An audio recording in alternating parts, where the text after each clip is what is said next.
അപ്പോൾ ഡാൻഡ്രഫിന് വേണ്ടിയിട്ട് ഈ ഒരു പ്രൊഡക്റ്റ് എങ്ങനെ യൂസ് ചെയ്യണമെന്ന് ചോദിച്ചിട്ടുണ്ടെങ്കിൽ നമ്മൾ ആദ്യമേ തന്നെ നമുക്കിത് 3 രീതിയിൽ യൂസ് ചെയ്യാൻ പറ്റും. ഫസ്റ്റ് നിങ്ങൾ യൂസ് ചെയ്യുന്ന വെള്ളത്തിൽ ഇതിന്റെ ഒരു പൊടി മിക്സ് ചെയ്ത്, ഇതിന്റെ പൊടി എന്ന് പറയുമ്പോൾ ഇത് ഭയങ്കര ലൈറ്റ് വെയിറ്റ് ആണ്. നമുക്കിങ്ങനെ കിള്ളി പൊളിച്ച പോലും ഇതിന്റെ ഇതിന്റെ പൊടി നമുക്ക് കിട്ടും. അപ്പൊ നിങ്ങൾ ഇതിന്റെ ചെറിയ ഭാഗം എടുത്തിട്ട് നല്ല രീതിയിൽ എന്തെങ്കിലും ഒരു ഹാർഡ് ആയിട്ടുള്ള സാധനം വെച്ച് നല്ല രീതിയിൽ ഇടിച്ച് പൊടിക്കുക. അതിനുശേഷം നിങ്ങൾ തല കഴുകാൻ യൂസ് ചെയ്യുന്ന വെള്ളത്തിലേക്ക് ആ ഒരു പൊടി മിക്സ് ചെയ്തതിന് ശേഷം നിങ്ങൾ തല കഴുകുകയാണെങ്കിൽ നിങ്ങൾക്ക് ഡാൻഡ്രഫ് കുറയ്ക്കാൻ പറ്റും. അതല്ലെങ്കിൽ രണ്ടാമത്തെ മെത്തേഡ് എന്ന് പറയുന്നത് നിങ്ങൾ യൂസ് ചെയ്യുന്ന ഓയിലിൽ ആ സെയിം പൊടി യൂസ് ചെയ്തിട്ട് നിങ്ങൾക്ക് നിങ്ങളുടെ തലയിൽ അപ്ലൈ ചെയ്തതിന് ശേഷം നിങ്ങൾക്ക് തല നന്നായിട്ട് വാഷ് ചെയ്ത് കളയാവുന്നതാണ്.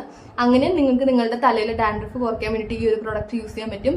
ഇനി അതും അല്ലെങ്കിൽ മൂന്നാമത്തെ മെത്തേഡ് എന്ന് പറയുന്നത് നിങ്ങൾ യൂസ് ചെയ്യുന്ന ഷാമ്പു ഡൈല്യൂട്ട് ചെയ്യുന്ന ടൈമിൽ അതിനകത്തേക്ക് നിങ്ങൾക്ക് ഈ ഒരു പൊടി കുറച്ച് മിക്സ് ചെയ്തിട്ട് നിങ്ങൾക്ക് തലയിൽ അപ്ലൈ ചെയ്ത് നിങ്ങൾക്ക് അത് കഴുകി കളയാവുന്നതാണ്. അങ്ങനെ നിങ്ങൾക്ക് ഈ ഒരു പ്രൊഡക്റ്റ് നിങ്ങളുടെ ഡാൻഡ്രഫ് റിമൂവ് ചെയ്യുന്നതിന് യൂസ് ചെയ്യാൻ പറ്റും കേട്ടോ. നിങ്ങൾക്ക് മാർക്കറ്റിൽ ഇത്